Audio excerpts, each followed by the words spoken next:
Welcome back to Takeover, the most underrated sports debate show in the world. And we had a lot of madness going on. We got trades, we got draft picks, but most importantly, it's Kill the Birds week. You know, all my New Orleans fans know what we're talking about. We got those low-life birds in Atlanta that we just got to deal with every part of the season, you know what I'm saying? We got to see them this Sunday. We got to see them a couple more Sundays then, you know what I'm saying? It's clockwork for us. My name is Cam. As you know, my name is Josh, and this is Takeover. We play it all in night. Need it all in advance. The opposition know we're ready for it. Like a supper we eating, it won't be the last. Grind all the muscle, pull up. Parker right on the grass. We coming in, take over everything, run it up. Nothing holding me back. 3 in the wood, rushing.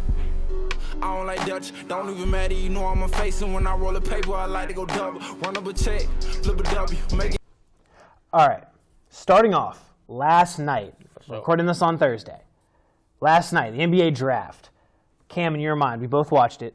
What draft pick or move did you like the most, and which one do you think will make an immediate impact as soon as possible? So I'm looking at this whole entire draft class, and to me, there's no like outstanding superstar. There's no one guy you can pick, and he goes like, "Wow, that's a must-sure pick. He's gonna be a superstar." And when I look at him, the only person who points out to me really is Anthony Edwards. All right, and the rest of these guys. This is why the rest of the guys don't make the cut for me. You look at Wiseman; he hasn't played basketball in a year. He's been on and off. Will he be the same guy? We don't know. We look at Ball. He's a great talent. To me, he's probably the best prospect at 6'7", playing point guard. This guy is a box office type guy, but he can't shoot that well, and he likes to take a lot of shots.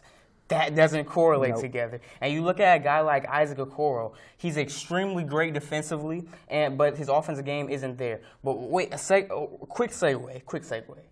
Shout out to my Cobb County guys, okay? Isaac Okoro, and we got the young bull Colin Sexton. Cobb County produces legends. We got Kenyon Drake, we got Evan Ingram, and we got young stars. We got Terrell Burton Jr. We have a lot of people coming out of that Cobb County area. Jalen McCullough. We have a lot of people coming out of that Cobb County area, and they're turned into legends. Cam Sanders, an analyst, coming from Cobb County. That's another legend. But back to why Anthony Edwards is the best pick. I had to show a little love. Yourself? Back to why Anthony Edwards is the best pick, because I simply see more upside in him than any other person. You look at him at 6'5", at 225, 6'9", wingspan. He's going to be able to blow by a lot of those smaller shooting guards just by the physical nature of him. And he's uber athletic as well. And to me, he's another 3-level scorer. We didn't see that from a lot of the other draft picks other than maybe LaMelo Ball. He's got a 3. He can take you off the dribble. He's got step-back moves. He can do basically everything else that you really want him to do. He can put it on your head. He can do a lot of things. The only thing that I worry about is he needs to shoot just a little bit better, and he has Trae Young syndrome. And you know what I mean by Trae Young syndrome? He takes a couple of shots that make you want to go, should he have really taken that? But other than that, you know, he's an explosive guy, and he reminds me a lot of Spider Mitchell and D Wade. The way he's shifty, the way he's explosive, he can easily be put in a situation where he has D'Angelo Russell and Cat and play that great shooting guard position very well. There's a massive difference in the comparison you just made. Trae Young shoots above 20% from 3. Yeah, but he shoots some shots Trae Young shoots are just a little reckless in my opinion. For sure, because he can hit them. Not all. Anthony Edwards shot 29.4% from 3 last year at Georgia. Yeah, that's fine. He like I said, he definitely needs to work on the shot. But like I said, Definitely. Trae Young syndrome he shot 40% isn't from the field. best. Isn't the best whatever. That's what I'm saying. I think Anthony Edwards is going to be Andrew Wiggins 2.0, but that's just personally me. Okay. I don't buy it. To me, my favorite pick is like you said, right? There really aren't a lot of stars in this draft. All right. There's no Zion Williamson. There's no John Morant. There's nobody that you look at and you say, I can see myself building my team around him. The closest was LaMelo Ball, and because he shot 25% from 3 in Australia, there's a lot of questions, especially since he continued to jack him up. So when I look at this draft, I look at who do I think is going to come in, make an immediate impact right now, and is going to fill a role from day one and potentially get better. And that's why I'm looking at Devin Vassell to the Spurs at number 11. And now I'm not just saying this because I went to high school with the guy, okay? To be fair, I don't actually know him. He was a year above me, and I didn't talk to as many people at my high school. But here's why, right? You look at the Spurs. The Spurs need shooters. All right, they only had one guy last year that shot over 40% from 3, and that was Lonnie Walker IV, and he did that on 1.7 attempts per game. They might have been 4th in the NBA in three-point percentage, but they were 28th in attempts. So they don't chuck it as much. Outside of Patty Mills and Bryn Forbes and the aforementioned Walker, they don't really have anybody that shoots. And of the building blocks currently on the team, of the young guys that they're trying to build around, Dejounte Murray, Derek White, Jakob Poeltl, and Keldon Johnson, none of them really profile as a shooter. Dejounte Murray is just now starting to figure out how to shoot, and he's doing it like Lonnie Walker on some very small efficiency or very small attempt rate. Devin Vassell, if he can do one thing in the NBA, it is going to be shoot. In his 2 seasons at Florida State, he shot 41.7% from 3. But not just that. You saw it on the ESPN broadcast. They called him the second best perimeter defender behind your boy Isaac. And the fact of the matter is, he's right there. He's got the length. He had a 2.8% steal rate and a 4.1% block rate, which is great for a 6'6" guard. And the Spurs last year, 24th in defensive rating. They've got LaMarcus Aldridge, DeMar DeRozan. They're both getting older. They're both distinct negatives on the defensive end. They have been for most of their careers. So I think that Devin Vassell is going to come in. He's going to immediately fill the role. And he's got a little pull-up game in him. He didn't really get to show it at Florida State, but I think he's got some shot creation in that bag. I think Devin Vassell could end up being one of the best players in this draft class when we look back on it in 10 years. But to me, the Spurs are so guard-heavy, and they still run through that Popovich system. Will he actually get to shine? And I pick Anthony Edwards here because I feel like with D'Lo and Cat, he will be in the perfect position to do what he does best, and that's just straight get buckets. Take hero jumpers, get buckets. Dribble out the shot clock, and then hoist who one else up on the team on Georgia was really scoring like that? Who else? They could have had Rayshon Hammonds. Who else on the team? I feel it, but hey, he's never had to be the number 3 option, and there's a lot of things happen when you try to push a guy back. I feel like integrating. He'll fill in the role better than ideally he will. I don't think he will. I personally don't think Vassell is there yet with that Spurs system. You'll see. Okay, Josh. There's been a plethora of trade rumors. So by us just doing one, I feel like it would be a major disjustice to the show. A disservice. Yeah, for sure. So we're going to have a fast-track segment here on Takeover where we give you guys some trade rumors, some trade scenarios, some trades that have actually happened, and we'll give our quick takes on them. I'll go first. The Milwaukee Bucks acquired Drew Holiday from the Pelicans for George Hill, Eric Bledsoe, and 3 first-round picks and 2 pick swaps from the New Orleans Pelicans. What do you think about that? It's a really sticky situation for me, right? Because on the one hand, the Bucks got better. I can't argue with that. Drew Holiday is much better than Eric Bledsoe in most every facet of the game, from passing to defense to scoring. So I think he makes the Bucks better. But 3 first-round picks for a number 2 scorer who has never really been a legitimate player on a playoff team, I don't know if I can get behind that, especially since the 2 picks are unprotected and they're 5 and 7 years in the future. I feel like it's a lot to give up for a guy that really didn't have as many suitors, and the people that he did have weren't going to be offering necessarily the same. So overall, I think it's too much, but I think that Holiday makes the team better. So if they win a title, I will retract this statement and I will say it was all worth it. But if they don't win a title, then they're going to be looking back on this like the Nets look back at the KG Paul Pierce trade. Definitely. So moving on to my first one. The Oklahoma City Thunder traded Chris Paul and Abdel Nader to the Phoenix Suns for, brace yourself, Kelly Oubre, Ricky Rubio, Ty Jerome, Jalen, how do you say his last name? Jalen LeCue, and a 2022 first-round pick.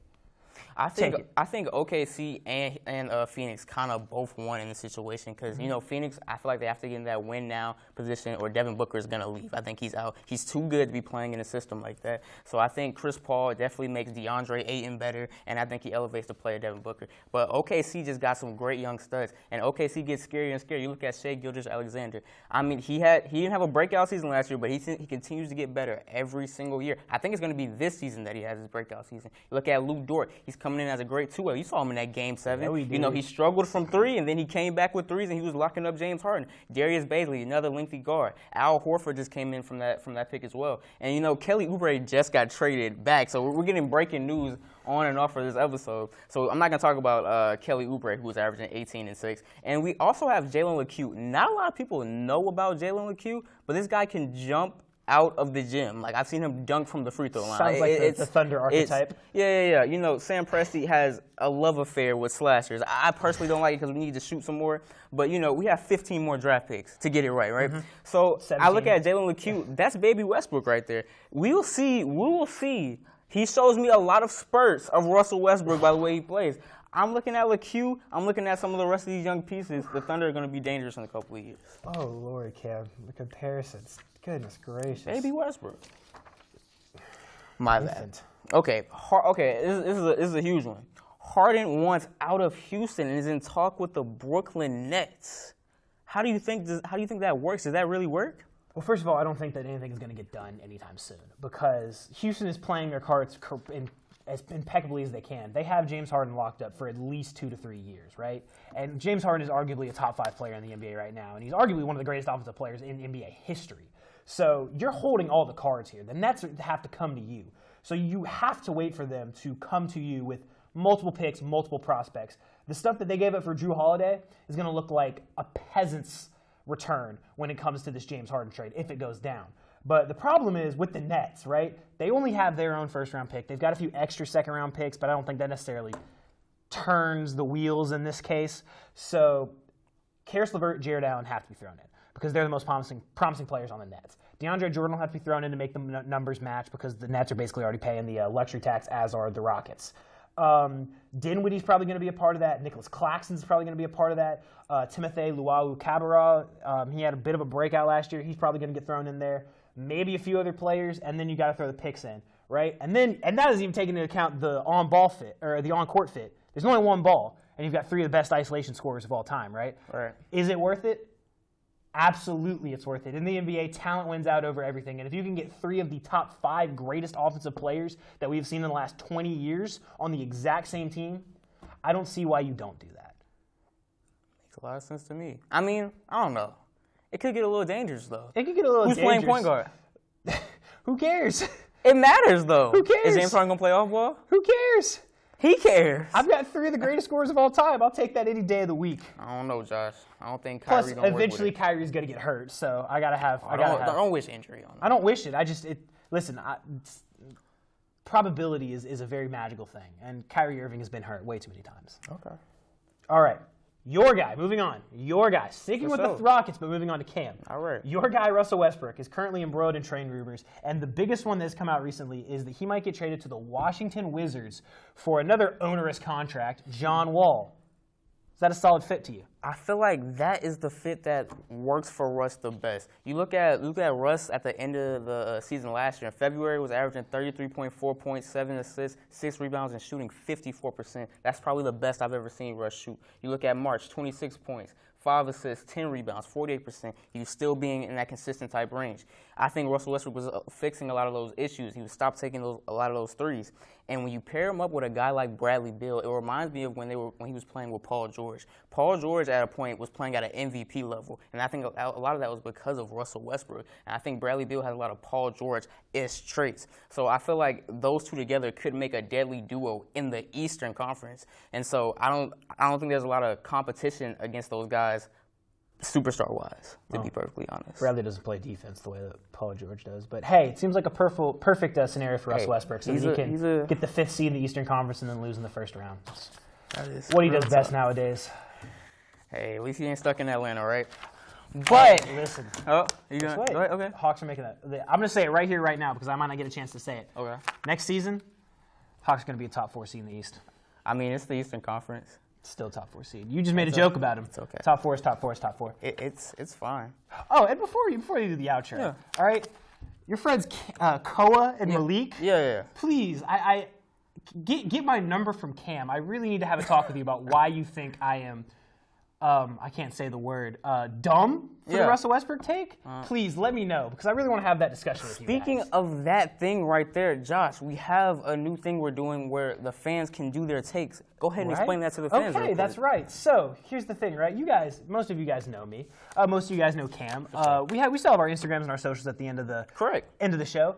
Hit us up. Send us your take. Please send us a 30-second video to start it. Send your name and where you're from. And then you can either respond to something that we said or you can completely make up your own take, something that you're passionate about. If you have a hometown team that you think everybody's sleeping on, let us know. If there's another team out there that you think is completely overrated, let us know. Send it to us, Instagram, Snapchat, text, whatever you want to do. Send it on MySpace if you have to, as long as you get it in. Yeah. We want to hear y'all's takes. We're trying to increase communication between the fans because YouTube comments aren't doing it for us. So send us your videos and we'll put it in a video, right? Definitely. You'll get a chance to be on YouTube and seen by dozens and dozens of people. Since you guys think you guys know so much all the time, show me. You Let know what us I'm saying? know. Show me. Let us know. I want Let to us see. know. I want to see. Absolutely. Don't think Deandra's ducking the smoke either because he's not on the set. Please, if you have anything for Deandra, please show her as well. Please. Please show her as Please. well. If you get her started on the Cowboys, I will personally cash app you $3. But that's all we have for today's show. Happy Thanksgiving. We'll be around on Zoom next time you guys probably see us. We were going to be spending a month and a half on Zoom. Yeah, but that's all we got Have for you some guys special today. guests for you. Hey, champ. Yeah. We play it all in night. Yeah. Need it all in advance. The opposition know we're ready for it. Like a supper we eating, it won't be the last. Grind out the muscle, pull up. Parker right on the grass. We coming in, take over everything, run it up. Nothing holding me back. 3 in the wood, rushing. I don't like Dutch, don't even matter, you know I'm a face. And when I roll a paper, I like to go double. Run up a check, flip